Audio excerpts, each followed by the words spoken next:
ಇನ್ನೊಂದು ತಿಳ್ಕೊಡ್ರಿ, ಒಟ್ಟು 15 ಪ್ರಶ್ನೆಗಳು ಅದಾವ. ಆ 15 ಪ್ರಶ್ನೆಗಳ ಸಂಖ್ಯೆಗಳನ್ನ ನಾವು ಆ ಡಬ್ಬಿ ಒಳಗೆ ಹಾಕಿವಿ. ಪ್ರಶ್ನೆ ಸಂಖ್ಯೆ 14 ಸರಿಯಾಗಿ ಕೇಳಿಸ್ಕೊಡ್ರಿ. ಇವರು ಗಾಳಿ ಮಾಡಬೇಡ್ರಿ.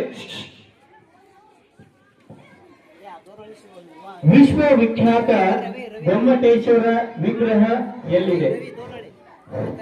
ವಿಶ್ವವಿಖ್ಯಾತ ಗೊಮ್ಮಟೇಶ್ವರ ವಿಗ್ರಹ ಎಲ್ಲಿದೆ? ವಿಗ್ರಹ ಅಥವಾ ಮೂರ್ತಿ, ಕಲ್ಲಿನ ಮೂರ್ತಿ ಎಲ್ಲಿದೆ? ನೇರವಾದ ಪ್ರಶ್ನೆ. ಮೊದಲನೇ ತಂಡಕ್ಕೆ ಪ್ರಶ್ನೆ ಸಂಖ್ಯೆ 14.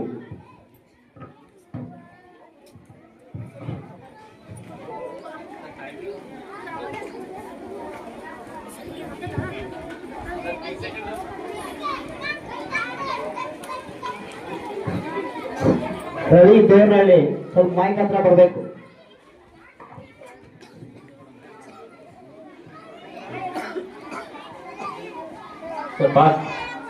ಗೊತ್ತೈತಿ? ಶ್ರವಣ ಬೆಳಗೊಳ ಸರಿಯಾದ ಉತ್ತರ.